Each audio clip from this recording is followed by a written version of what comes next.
تم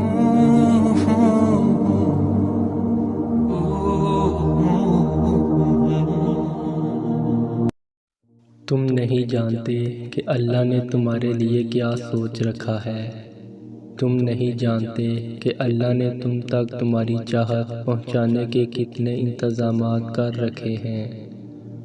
تم نہیں جانتے کہ اس دیری کے بعد تمہاری ہر اس دعا کی قبولیت ہے جو تم مانگا کرتے تھے۔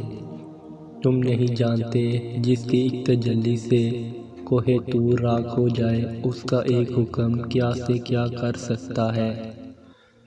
تم نہیں جانتے کہ تمہارے خوابوں کو پورا کرنے کے لیے اس نے کیسی تدبیریں بنا رکھی ہیں۔ تم نہیں جانتے کہ تمہیں توڑنے میں ہی اس نے جوڑنے والے سبھی راز چھپا رکھے ہیں۔ تم نہیں جانتے کہ اس نے اہتمام میں تمہاری رضا کو ہی تمہارا مقدر لکھ رکھا ہے۔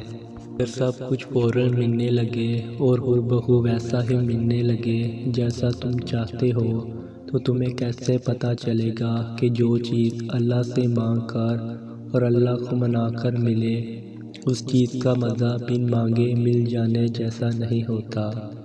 اور اگر نیند آنکھوں میں اترنے لگے تو تم سے رات کے اندھیروں میں وہ سرگوشیاں سن سکو گے جو اب اللہ اور تمہارے درمیان ہوتی ہیں۔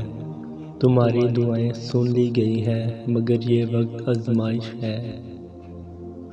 اپنے دل میں یہ یقین بٹھا لو کہ جو نہیں ملا اس میں ہی بہتری تھی، لیکن اب جو ملے گا وہ تمہارے ماضی کا ہر غم مٹا دے گا، ہر تکلیف پر خوشیوں کی مرہم لگا دے گا، کیونکہ جب وہ تمہیں بہتر نہیں دیتا تو بہترین دیتا ہے، جو تمہاری اور میری سوچ سے بہت دور کی بات ہے۔